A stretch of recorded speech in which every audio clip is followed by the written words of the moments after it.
Palavra da Verdade, com Hernandes Dias Lopes. Hebreus 6, 4 a 8. E o texto diz o seguinte: é impossível, pois, que aqueles que uma vez foram iluminados e provaram o dom celestial e se tornaram participantes do Espírito Santo e provaram a boa palavra de Deus e os poderes do mundo vindouro e caíram, sim, é impossível outra vez renová-los para arrependimento, visto que de novo estão crucificando para si mesmos o Filho de Deus e expondo-o à ignomínia. Porque a terra que absorve a chuva que frequentemente cai sobre ela e produz erva útil para aqueles por quem é também cultivada, recebe bênção da parte de Deus. Mas se produz espinhos e abrolhos, é rejeitada, e perto está da maldição, e o seu fim é ser queimada. Bom, eu quero tratar com vocês então, nesta manhã, sobre o tema, o perigo da apostasia. O apóstolo ou o autor aos Hebreus, nós não temos plena convicção de quem seja, já havia exortado os crentes, no texto anterior, sobre o problema da negligência espiritual, de terem tempo para serem mestres e ainda eram crianças, terem tempo para estar comendo alimento sólido e ainda estavam tomando leite. Mas agora o autor vai tratar de um assunto soleníssimo, que é o problema da apostasia, ou o perigo da apostasia. Esse assunto não é tratado só nesse texto aqui em Hebreus. Eu preciso que vocês olhem comigo mais 3 textos, onde o mesmo autor aos Hebreus vai mencionar esse assunto. Então, vamos dar uma olhadinha aí, capítulo 3, a partir do verso 12. Ele trata do mesmo assunto. Tende cuidado, irmão, jamais aconteça haver em qualquer de vós perverso coração de incredulidade, que vos afaste do Deus vivo. Ele está tratando desse assunto. E isso vai até o verso 19. E ele disse que aqueles hebreus que estavam caminhando no deserto não puderam entrar na terra prometida, versículo 19, por causa da incredulidade. Ele volta a tratar desse assunto no capítulo 10. Olha aí comigo, a partir do verso 26. Porque se vivermos deliberadamente em pecado, depois de termos recebido o pleno conhecimento da verdade, já não resta sacrifício pelos pecados, pelo contrário, certa expectação horrível de juízo e fogo vingador, prestes a consumir os adversários. Sem misericórdia morre, pelo depoimento de 2 ou 3 testemunhas, quem tiver rejeitado a lei de Moisés. De quanto mais severo castigo julgais vós, será considerado digno aquele que calcou aos pés o Filho de Deus e profanou o sangue da aliança, com o qual foi santificado e ultrajou o Espírito da graça. E ainda no capítulo 12, a partir do verso 25, também ele volta a lidar com o assunto. Quando ele diz: tende cuidado, não recuseis ao que fala, pois se não escaparam aqueles que recusaram ouvir quem, divinamente, os advertia sobre a terra, muito menos nós, os que nos desviamos daquele que dos céus nos adverte. Então, o apóstolo, o autor aos Hebreus está tratando desta matéria aqui, do perigo da apostasia. Bom, eu preciso admitir, irmãos, como a pastora Arival disse para vocês agora há pouco, que este é um dos textos mais difíceis de Hebreus. Talvez um dos textos mais difíceis de todo o Novo Testamento. Segunda coisa que eu preciso admitir é que não existe consenso no meio cristão sobre o real significado desta passagem. Então é possível que vocês, depois de ouvir esse estudo, ao escutarem em outra ocasião um outro pregador, ele possa dar uma outra interpretação do texto. Desde os pais da igreja, é que este assunto tem sido tratado, e não há consenso, e não há unanimidade de entendimento. Mas a grande pergunta aqui, meus irmãos, é o seguinte: será que esse texto que nós acabamos de ler está na contramão de dezenas e dezenas e dezenas de outros textos que nos garantem que todo aquele que crê tem a vida eterna? Será que esse texto está negando a doutrina fartamente documentada no Antigo e no Novo Testamento da perseverança dos santos? Será que esse texto deita por terra a possibilidade de você ter certeza da sua salvação? Será que esse texto está dizendo que uma pessoa regenerada, selada com o Espírito Santo da promessa, justificada pela fé, habitada pelo Espírito Santo, segura nas mãos de Cristo, escondida com Cristo em Deus, nas regiões celestes, batizada pelo Espírito no corpo de Cristo, perder-se eternamente? É possível isso? Pode alguém que foi adotado na família de Deus, que é membro da família de Deus, que é ovelha de Cristo, que foi selada pelo Espírito Santo e recebeu o penhor do Espírito Santo, vir ser lançado fora para sempre? Pode alguém ser filho de Deus de manhã e filho do diabo de noite?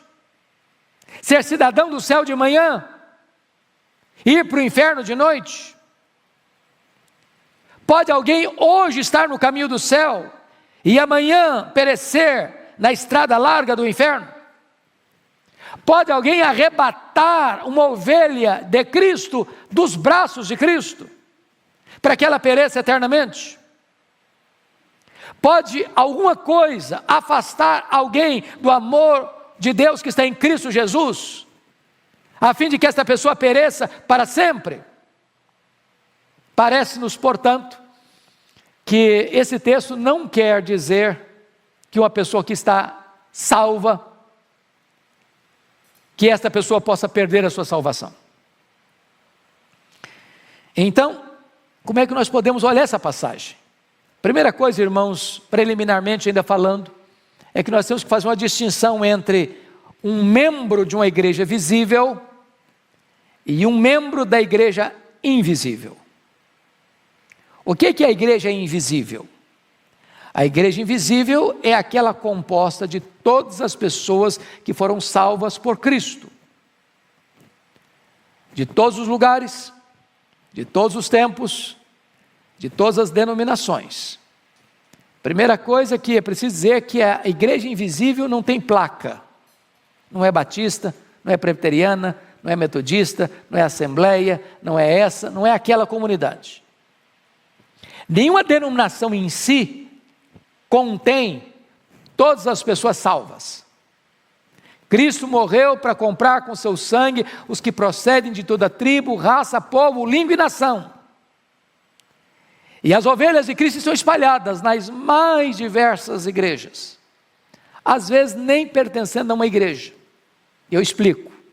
Por exemplo, o ladrão que se converteu na cruz, não deu prazo de ele descer da cruz, ser batizado, professar a sua fé e ser membro de nenhuma igreja. Imagina uma pessoa que acabou de ser convertida, creu no Senhor Jesus e morre 5 minutos depois. Está salva ou está perdida? Está salvo, mas não foi membro de nenhuma igreja. Então, isso corrige a ideia de seita. O que é uma seita? Via de regra, uma seita é aquele segmento religioso que diz assim: você só pode ser salvo se você estiver dentro da nossa fileira. Se você não fizer parte do nosso grupo, você não está salvo.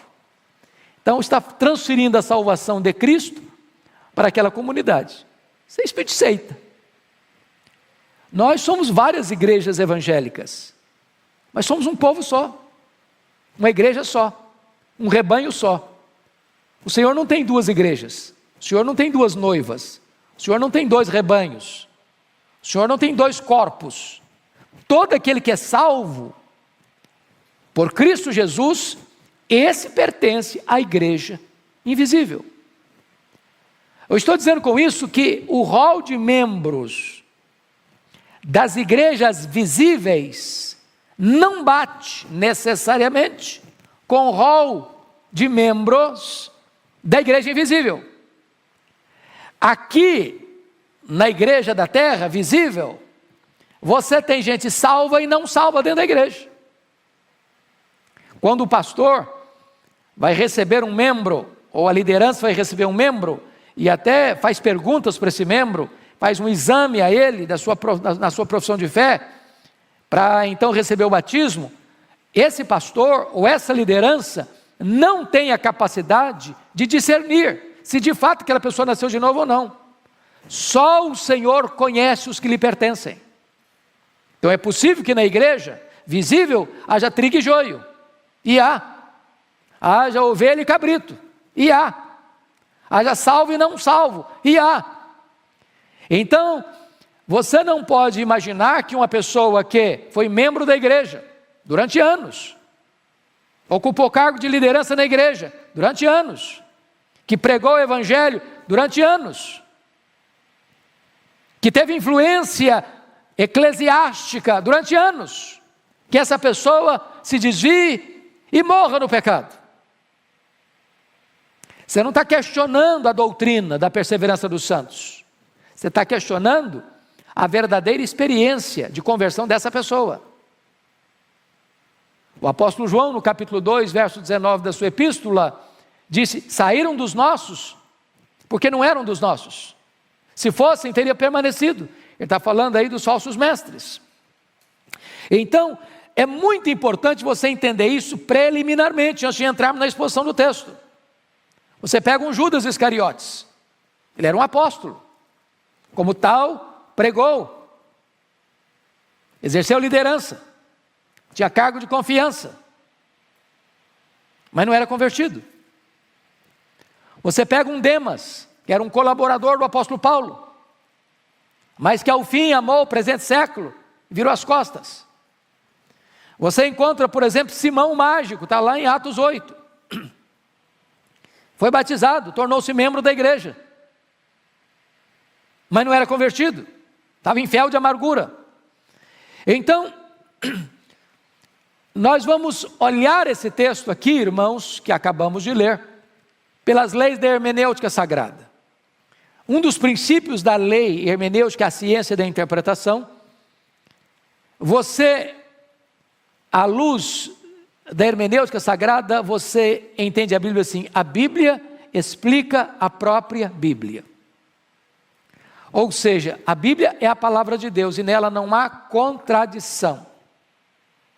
Se você ver algum texto parecendo estar em contradição com o outro, você pode perceber que o problema é o seu entendimento e não a Bíblia. Você vai examinar toda a Bíblia, e este conjunto do todo é que vai ajudar você a entender um texto particular. Outro princípio da hermenêutica: você interpreta um texto complexo à luz de um texto claro, e não um texto claro à luz de um texto obscuro. Ou seja, esse texto é um texto obscuro, difícil, complexo. É esse texto que vai me dar um norte doutrinário, ou são os textos claros sobre a perseverança dos santos, a segurança da salvação, que vão me ajudar a entender esse texto. É óbvio que você interpreta um texto obscuro à luz de um texto claro, e não um texto claro à luz de um texto obscuro. Tudo isso eu disse do ponto de vista preliminar. Agora nós vamos entrar no texto lido. Então, primeira coisa que eu chamo a sua atenção: a quem o autor se refere nesta passagem de Hebreus 6, 4 a 8. É impossível que aqueles que foram iluminados e provaram o dom celestial, se tornaram participantes do Espírito Santo e provaram a boa palavra de Deus e os poderes do mundo vindouro e caíram, sim, é impossível outra vez renová-los para arrependimento. A pergunta é: a quem o autor se refere?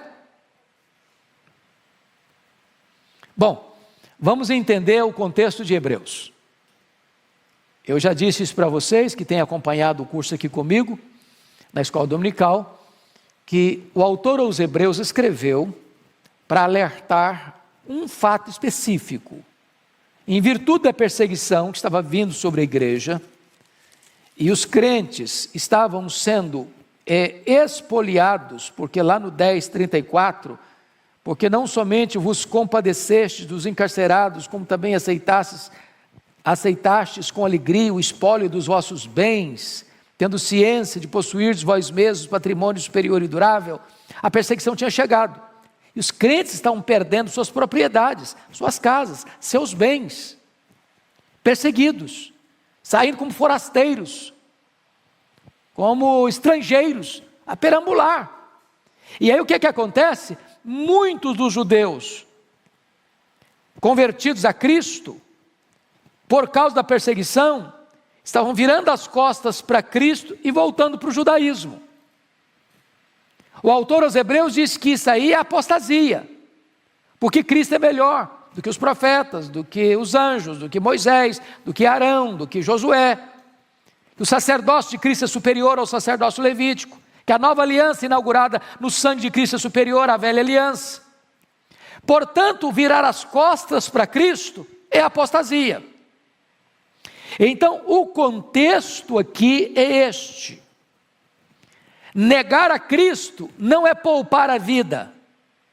Eles estavam querendo poupar a vida, para fugir da perseguição. E o argumento do autor aos Hebreus, não, se você abandonar Cristo, você vai cair nas teias da apostasia. E isso é uma queda sem volta. E isso é a condenação inexorável. Porque veja você, o texto menciona 3 características deles. Versos 4 e 5, olha aí comigo. Eles desprezaram os dons de Deus.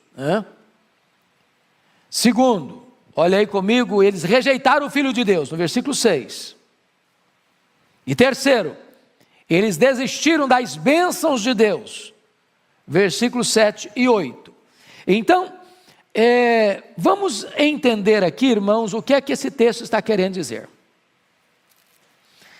Será que ele está falando aí que os crentes perderam a salvação? Ele está falando dos salvos nesse texto? Como a Bíblia interpreta a Bíblia? Vamos ler um versículo seguinte ao que eu já disse aqui no texto que nós lemos, de 4 a 8. Olha o que está escrito no versículo 9. Quanto a vós outros, todavia, ó amados, estamos persuadidos das coisas que são melhores e pertencentes à salvação, ainda que falamos desta maneira. Preste atenção na conjunção adversativa todavia. Ele está falando de um grupo do 4 a 6, que não é salvo, que embora pertenceu à igreja visível, que embora conviveu com os salvos, mas agora ele está contrastando esse grupo do 4 a 8 com o verso 9. Quanto a vós outros, todavia, sempre que você encontrar uma conjunção adversativa, em qualquer literatura, você precisa entender, o mais, entretanto, o porém, o todavia, o entrementes, que ele está contrastando o que disse, com o que vai dizer. Alguém que parece salvo, mas não é salvo, com alguém que de fato é salvo. E se você notar, lá no 10:39, ele vai usar a mesma expressão. Olha comigo, por gentileza, quando ele está falando da apostasia dos versos anteriores. Ele diz no verso 39 assim, 10:39, nós, porém, olha a diferença. Nós, porém, não somos dos que retrocedem para a perdição. Somos, entretanto, da fé para a conservação da alma. Então, qual a conclusão que você está chegando comigo? A tese do autor aos Hebreus na carta não é ensinar uma nova doutrina de que você pode ser salvo e perder a salvação. Não. A tese do autor aos Hebreus é que existem pessoas que são membros da igreja visível, que parecem salvas, que desfrutaram das bênçãos comuns da salvação, no sentido de que ouviram a palavra de Deus, de que receberam os sacramentos, de que até pregaram a palavra de Deus, mas que de fato não tinham nascido de novo. E daqueles que verdadeiramente não são dos que retrocedem, dos salvos que perseveram. Então o autor aos Hebreus não está contribuindo com essa tese de perder salvação, que pode ser salvo hoje e se perder amanhã.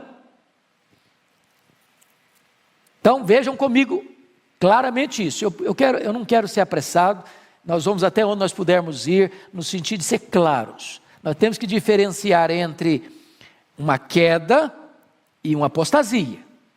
Então preste atenção na primeira afirmação que eu vou fazer. Crente cai. Ele não deve cair, mas pode cair. Quando um crente cai, o que acontece com ele? Ele se arrepende, ele confessa o seu pecado, ele abandona o seu pecado, ele é perdoado por Deus. Agora, a apostasia não tem arrependimento. Porque quem apostata, ele tinha todo o aparato externo da religião, ele parecia, mas não era. Então não tem arrependimento. Onde não tem arrependimento, não tem salvação. Então nós não podemos confundir queda com apostasia. Quantos de nós conhecemos pessoas crentes, verdadeiramente crentes, que cometeram um pecado grave e caíram, foram levantadas, foram restauradas. Então, o texto está falando de apostasia. Apostasia é renegar aquilo que um dia você professou, é calcar debaixo dos pés aquilo que um dia você defendeu, é deixar de crer naquilo que um dia você confessou como conteúdo da sua profissão de fé. O crente pode até cair, mas ele se levanta. Um salvo tropeça, mas é restaurado. Um apóstata, porém, vira as costas para Deus. E nunca demonstra qualquer gesto de arrependimento e de quebrantamento. Não dá sinais de arrependimento. Então vamos ilustrar isso na Bíblia. Pega comigo agora Pedro e Judas. Ambos eram apóstolos de Jesus. Eles viram as mesmas coisas, ouviram os mesmos ensinamentos, viram Jesus fazer os mesmos milagres, pelo menos a maioria. Os dois eram apóstolos. Aliás, Judas tinha até um cargo de confiança dentro do grupo. Ele era o tesoureiro, cuidar das finanças. Ambos pecaram gravemente contra Cristo. Pedro negou Jesus covardemente 3 vezes. Negou que o conhecia, jurou que não o conhecia, blasfemou, falou palavrão, impropérios, dizendo que não conhecia Jesus. Judas traiu Jesus. Vendeu Jesus por 30 moedas de prata. Qual a diferença entre Pedro e Judas? Judas não se arrependeu. Você sabe que arrependimento tem 3 níveis, 3 aspectos, para fechar o círculo do arrependimento. Tem a razão, tem a emoção, tem a volição, ou a vontade. O que é arrependimento? É mudar de mente, metanoia, muda de mente. Segundo, é tristeza segundo Deus. Terceiro, é dar meia volta. Estou indo para cá, vem para cá, muda a conduta. Judas, dos 3 elementos, teve 2. Ele reconheceu o erro, ele sentiu tristeza pelo erro, mas ele não voltou, produziu remorso e não arrependimento. Por quê? Porque não era convertido. Ele era do diabo, ele era ladrão. A religiosidade dele era apenas externa, aparente, fictícia, não verdadeira. Então, esse é o ponto que eu estou chamando a atenção dos irmãos. Nós não podemos confundir a pessoa que está na igreja, que tem cargo de liderança na igreja, que prega para as pessoas, que já foi até instrumento para a salvação de outras pessoas, mas ela mesma não foi contemplada por essa salvação. É desse tipo de gente que o autor aos Hebreus está tratando. Mas vamos ao segundo ponto. Qual é o significado dessas experiências descritas no texto? Olha comigo, por favor, a descrição, versículo 4. e 5. É impossível, pois, que aqueles que uma vez foram iluminados, então, sublinhei, iluminados. Segundo, provar o dom celestial. Terceiro, se tornaram participantes do Espírito Santo. Quarto, provar a boa palavra de Deus. Quinto, provar os poderes do mundo vindouro. São experiências impressionantes, não? Todas essas experiências, meus irmãos, foram vividas pelos israelitas, rebeldes que pereceram no deserto. É só você ler 1 Coríntios 10, versos de 1 a 11. Todas essas experiências. Agora, muitos crentes, membros daquela igreja que recebeu essa carta aos Hebreus, com medo da perseguição, estavam abandonando a Cristo e voltando para o judaísmo. Olha isso de novo no capítulo 3, versículo 12. Tende cuidado, irmãos, jamais aconteça haver qualquer de vós perverso coração de incredulidade, que vos afaste do Deus vivo.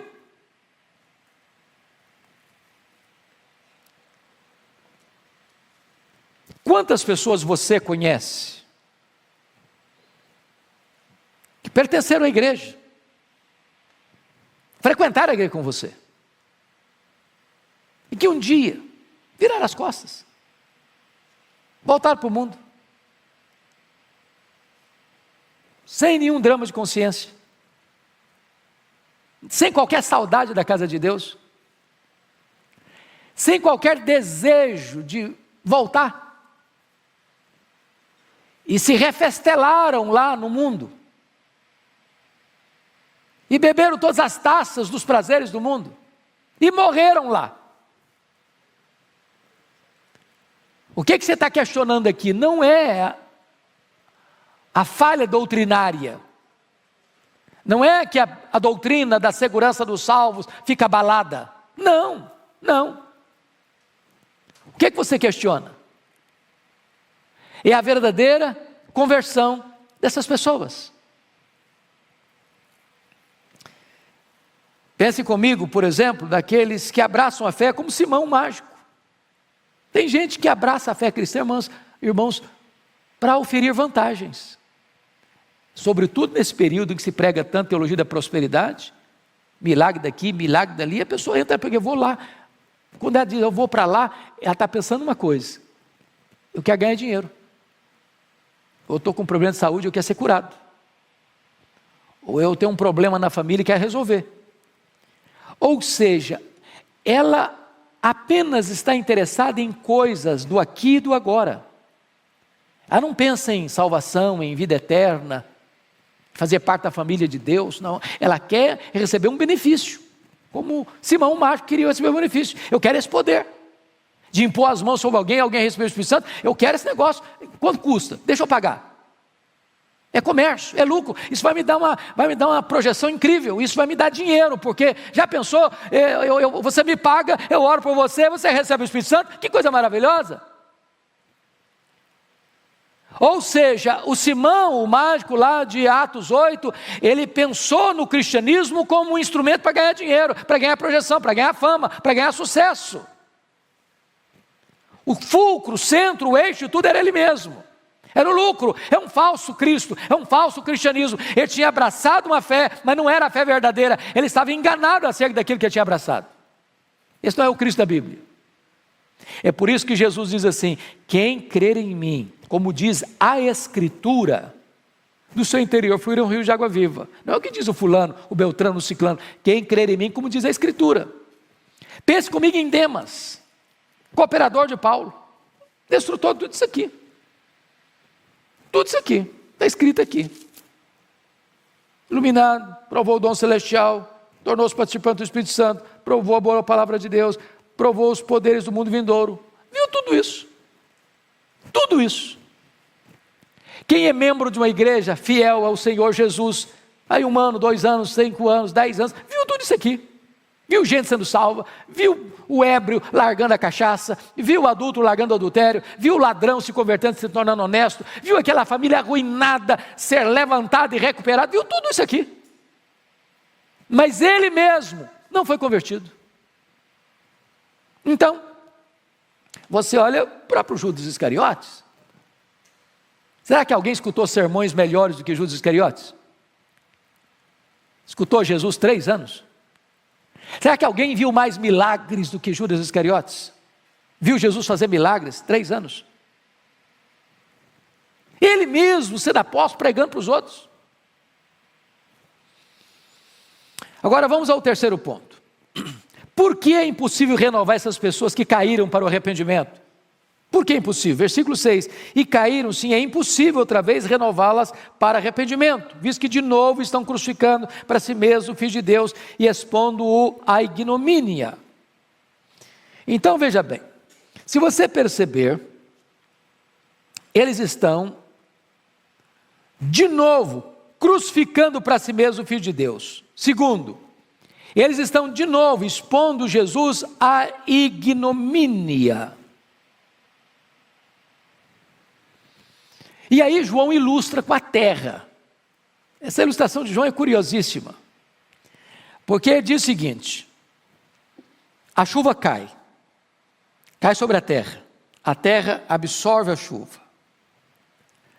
Uma terra produz frutos, né? Uma terra é cultivada e recebe bênção da parte de Deus, produz erva útil, né?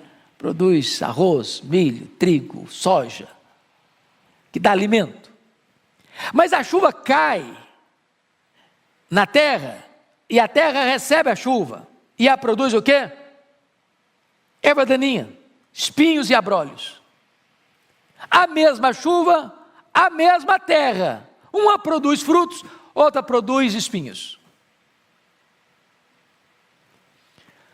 Duas pessoas entram na igreja, na mesma hora, na mesma igreja, no mesmo tempo, escuta a mesma mensagem, escuta a mesma música, participa do mesmo culto, sob o mesmo ambiente. Uma se arrepende, a outra traz um enredo de arrependimento. Ambas tornam-se membros da igreja, uma verdadeiramente convertida, trigo, a outra falsamente convertida, joio. Você sabe qual a diferença entre o trigo e o joio? Uma das diferenças? São muito parecidos, mas uma das características do trigo é que quando o trigo está maduro, ele se dobra. O joio é parrudinho, ele não dobra de jeito nenhum. O crente verdadeiro, diante da autoridade da palavra de Deus, ele se humilha, ele se curva, ele se arrepende, ele é exortado: estou errado mesmo, vou mudar minha vida. O joio não, ele não se dobra, ele não se arrepende, ele não se quebranta. É impossível renová-lo, porque não há renovação sem arrependimento.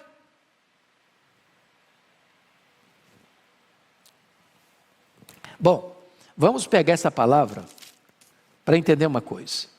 O texto diz aí, no versículo 6, é impossível. Vamos pegar essa palavrinha impossível, porque essa palavrinha aí foi interpretada de diversas maneiras ao longo da história da igreja. Por exemplo, Erasmo, no século XVI, substituiu essa palavra impossível por difícil. É a tradução da Bíblia aí, olha aí a importância, nós temos uma autoridade aqui entre nós. Traduziu impossível por difícil. E a partir daí muitos passaram a pensar que não deveríamos tomar a palavra impossível literalmente. Bom, Ambrósio foi um pai da igreja, lá da época de Agostinho. Tomás de Aquino, já na Idade Média. Disseram o seguinte, dentre outros tentaram explicar que a impossibilidade aqui está com os homens e não com Deus. Está abrindo uma porta. É impossível, mas nem tanto. Depois, vem West, um outro escritor evangélico, para dizer o seguinte: bom, gente, o autor aos Hebreus está apenas falando de uma hipótese, de uma mera possibilidade, coisa hipotética, mas não de um fato concreto e real. Então, também aliviou o texto. É, mas não é. Parece, mas não é. Vem F. Bruce, que é um grande comentarista bíblico, que diz o seguinte: O autor está nesta passagem fazendo de fato uma advertência real contra um perigo real. Impossível é impossível e pronto. Nada de silogismos. Vem Calvino e interpreta essa passagem dizendo que o autor não está se referindo aqui a qualquer pecado, como furto, perjúrio, homicídio, embriaguez, adultério. Mas ele está se referindo de fato, e Calvino está certo, a uma apostasia irreversível do Evangelho. Aquele pessoal que estava com as malas prontas para sair do cristianismo e voltar para o judaísmo, largando a realidade para as sombras. E Stuart Olyott, que é também um escritor e comentarista, disse que esse texto talvez seja a melhor explicação da parábola do semeador. A mesma semente, uma cai na terra dura, outra cai no espinheiro, outra cai no pedregulho, e essa que caiu no pedregulho e no meio do espinheiro, a semente nasceu, a semente cresceu, a semente que ficou bonita, a árvore frondosa, bonita, e você olhava e admirava, e você olhava e disse, puxa, que pessoa maravilhosa, que crente maravilhoso, vai dar frutos maravilhosos, e você tinha tantas expectativas, mas ao fim, esses 3 tipos de semente que caiu na beira da estrada, que caiu no meio dos espinheiros, ou no meio dos pedregulhos, só tinha aparência, mas não produziu fruto. A produção frustrou-se. Essa é a realidade, irmãos, de gente que entra para a igreja, que é membro da igreja, visível, que ocupa a posição de liderança na igreja, mas que ao fim, essas pessoas nunca foram salvas. É o crente nominal, que vivenciou todas essas coisas que o verdadeiro crente vivenciou, por um tempo, com grandes indícios de que era verdadeiramente crente, tinha visto, tinha beleza, tinha esplendor, mas depois, a fascinação das riquezas, os prazeres da vida, o medo das perseguições, suplantou a boa semente, e esse crente nominal virou as costas para Deus, e se foi, sem nunca mais poder ser recuperado. Por quê? Porque nunca foi convertido e nunca demonstrou verdadeiro arrependimento. Pois bem,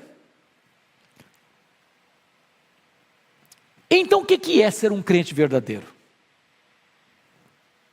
É só professar intelectualmente a fé cristã? Irmãos, deixa eu lhes dizer que o diabo poderia subscrever boa parte das nossas confissões de fé reformadas. O diabo é mais crente do que muito teólogo liberal. Tiago diz, sabes tu que Deus é um só? Fazes bem, até os demônios creem e tremem. Então, não é pelo fato de que alguém subscreve doutrinas certas, por um dado momento, por um período da vida, é que ele é um crente verdadeiro.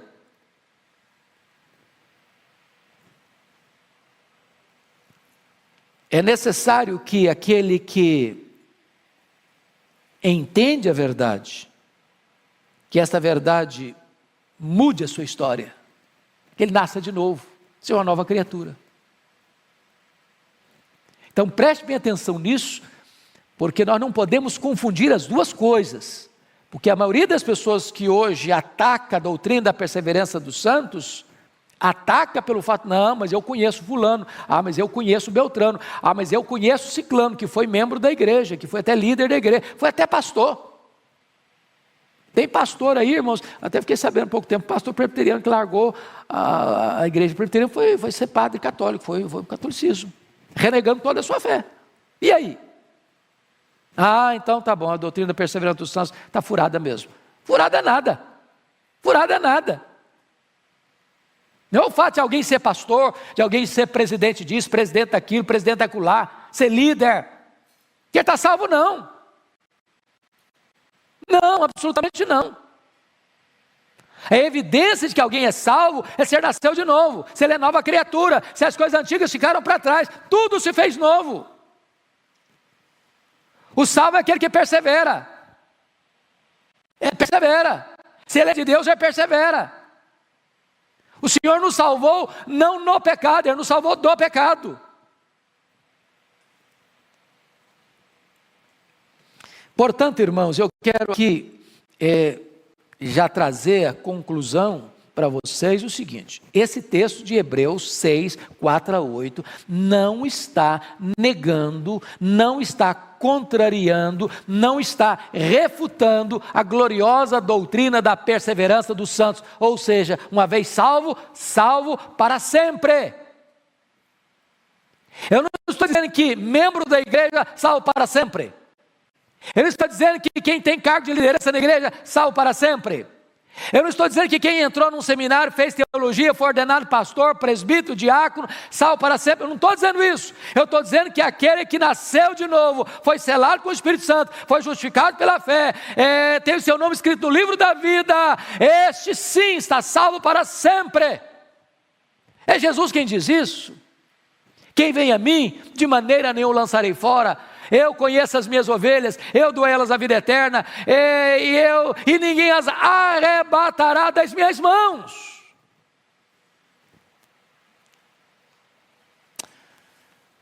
Pois bem, queridos irmãos,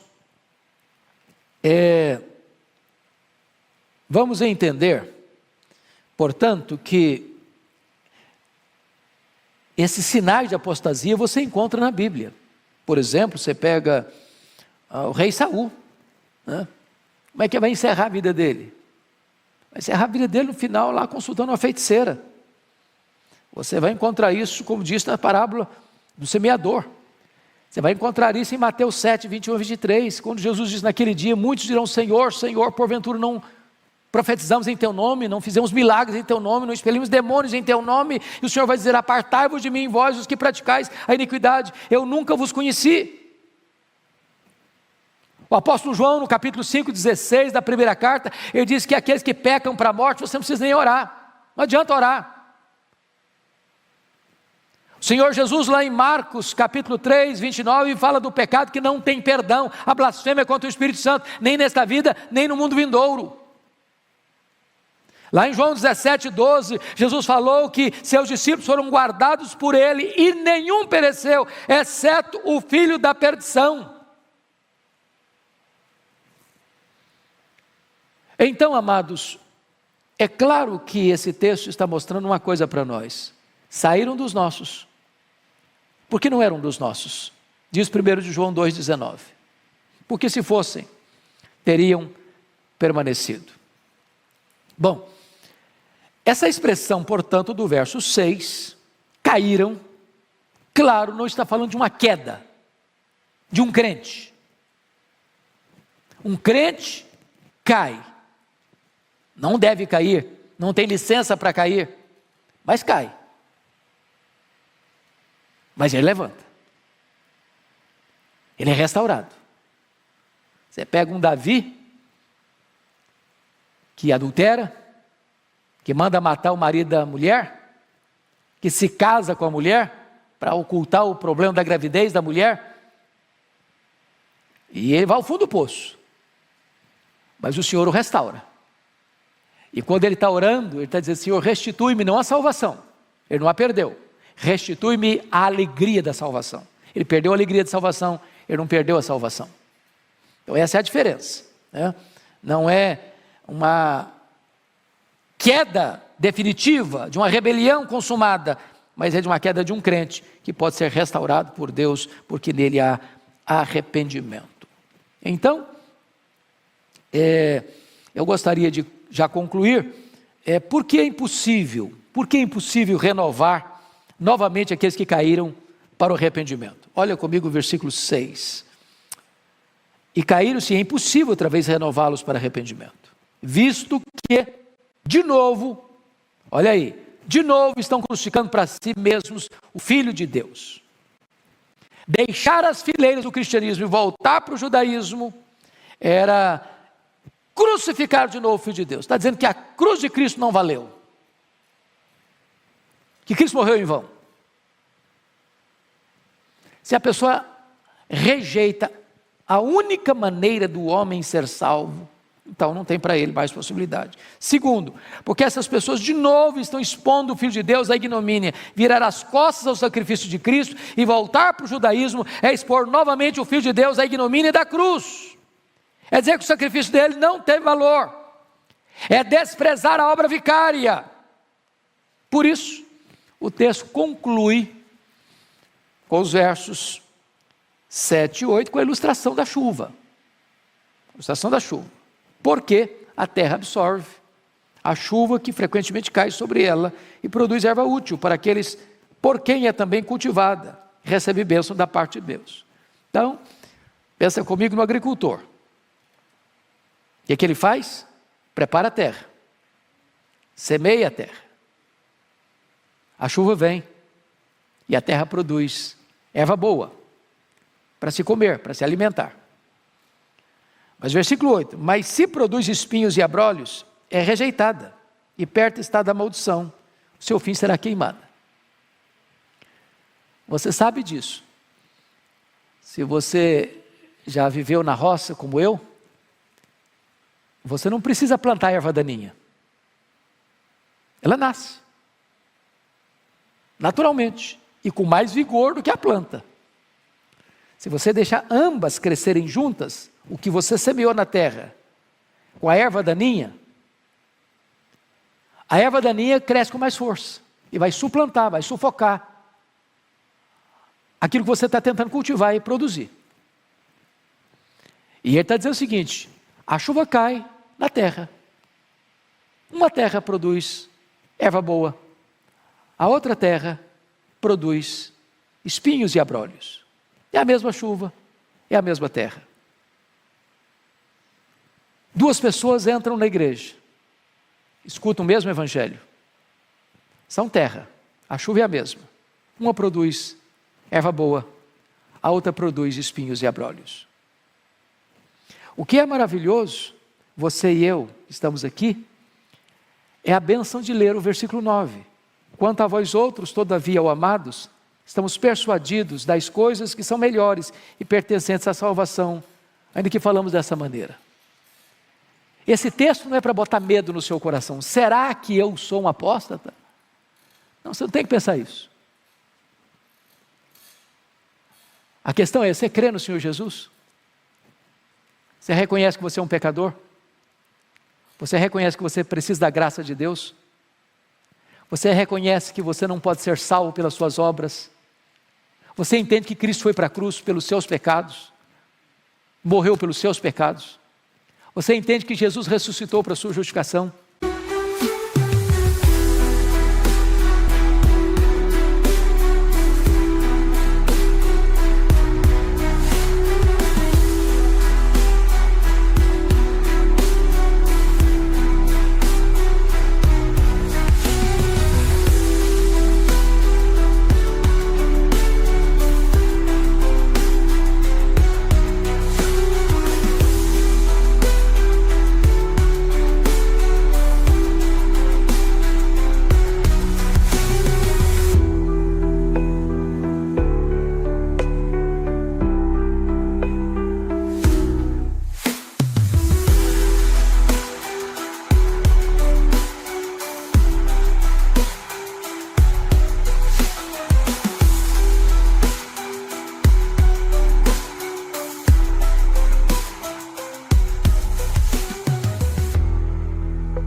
Você tem o selo do Espírito Santo em você, o Espírito Santo habitando em você, dando testemunho com o seu Espírito que você é filho de Deus. Então você se agarre nisso, nas verdades de Deus. Você não é daqueles que retrocedem para a perdição, você é daqueles que perseveram para a salvação. Então que Deus nos abençoe, irmãos, para que jamais venhamos a duvidar das verdades das Escrituras, que nos garantem que uma vez, crendo no Senhor Jesus, nós temos a vida eterna. Nós, uma vez, ouvindo a voz do pastor e atendendo a voz do pastor, estamos seguros nos braços do pastor e dos braços do pastor ninguém pode nos arrebatar. Que Deus nos abençoe. Amém. Tá, daqui a pouquinho então, vamos ficar em pé. Nós vamos orar, dar graças a Deus e 11 horas retornaremos para o culto. Vamos ficar em pé. Ó Deus bendito, louvado seja o teu nome, porque a tua palavra é viva, é verdadeira, e a tua palavra merece toda a nossa confiança. Nós te pedimos que tu nos dês o teu Espírito, para que, iluminados por ele, possamos entender a tua palavra. Esta palavra que é poderosa para nos dar a alegria da salvação. Esta palavra que é poderosa para nos assegurar que, uma vez salvos, estamos seguros nas mãos de Jesus. Ó Deus, alegra nossa alma nesta manhã, por pertencermos à tua família, ao teu rebanho, ao teu povo, este povo que foi amado, escolhido, justificado, selado, garantido para estar para sempre contigo. Glória ao teu nome, porque em Cristo Jesus nós temos essa bendita segurança. Abençoa o teu povo e conduz o teu povo em segurança de volta para casa, em nome de Jesus. Amém. Deus abençoe, irmãos, obrigado por vocês terem permanecido conosco nesta manhã.